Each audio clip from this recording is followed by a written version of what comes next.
so awesome to see all you guys out here, all the fans. Thanks so much for coming out. This is really cool, and just a show of love from everybody in this room, everybody up here, everybody up there. Really, truly amazing. It's not really my fault, but about over 30 years ago, I went to go see a band by the name of Bitch.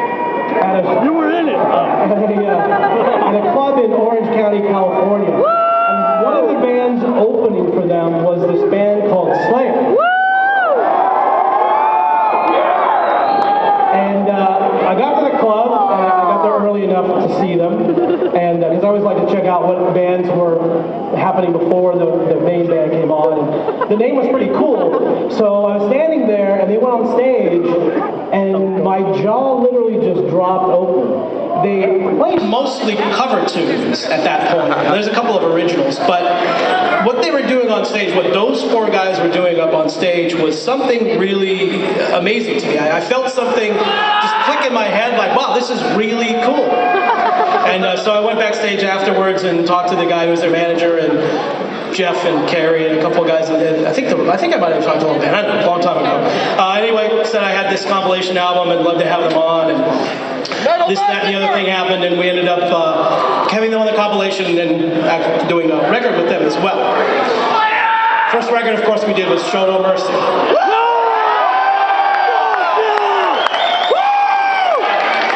One of the amazing things about being in the studio for that was watching Jeff. Jeff was really a young kid, very shy, didn't say a whole lot. But in the studio, he was just playing unbelievable stuff. I mean, all four of those guys were playing unbelievable stuff. And I remember one night, like, Jeff had done a bunch of guitar parts for this record, and it sounded really good. And, you know, he left, and I looked at Bill Matoyer, who's here, the engineer, and I would just kind of looked at each other and shook our heads like, wow, that was really amazing. Such an unbelievable player. You know, really, back then, you had a feeling that something special was happening when we were making that record, but I don't think any of us, certainly I didn't realize how special that would really become. Again, just so amazing. And it went on to, you know, Hello Waits we did as well. On in the Chapel as well we did. And it was just a real honor to work with those guys and watch them play and see Jeff, you know, as writing this just unbelievable metal stuff. That really, when you sit back and look at all the stuff he wrote, not only, you know, all the way up through his career, just amazing stuff. I mean, some of the stuff really changed the course in the history of metal. I don't know if people really, you know, take a step back and really look at the songs that he wrote. It's a pretty impressive amount of stuff that he did. Really amazing. Dog, they sleep! Thomas Edison don't got shit on fire! Awesome. So, you know, Jeff as a person, too, was a really good guy. As Nick mentioned, he was a little shy, but he did like to have a couple of drinks. He was also a huge sports fan. As you know, from him wearing his Raiders gear all the time on stage. Let's hear it for the Raiders, right? So we talk a lot about the Raiders, and also talk a lot with Carrie about the Raiders as well. Unfortunately, they didn't do so well some of the time, but they did well a lot of the time, too. Jeff also became a big hockey fan, too. Big LA Kings fan. Playing later tonight. I was really lucky, as the Kings were going to the Stanley Cup last year, I was really lucky to be able to get Jeff some tickets. He called me up and said, hey, do you think there's any way you can get me a couple of playoff tickets? I said, yeah, let me see what I can do. So I was able to pull a couple strings and got him some playoff tickets. And he was super happy, and we were talking about the games. I think they won both games he went to at that point. He was super happy. So then the Kings, by some miracle, and those of us who are Kings fans realize this is a miracle, they went all the way to the Stanley Cup Finals.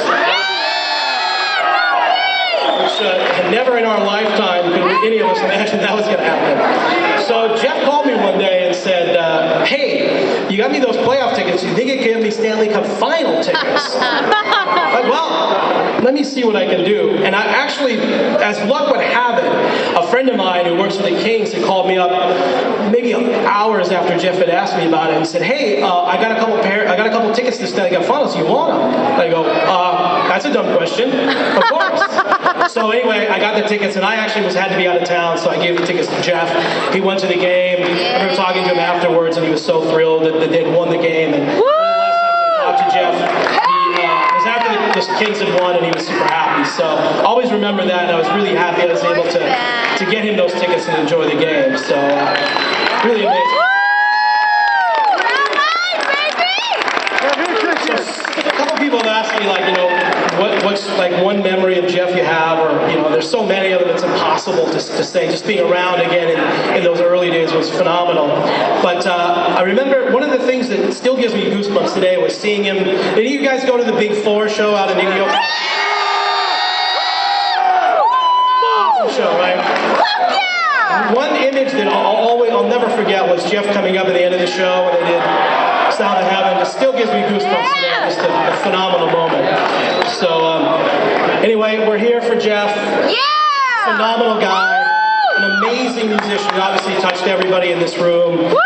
Nothing really more I can say other than, you know, we miss you, brother. And Ronnie, Dime, and Jeff must be having an amazing job.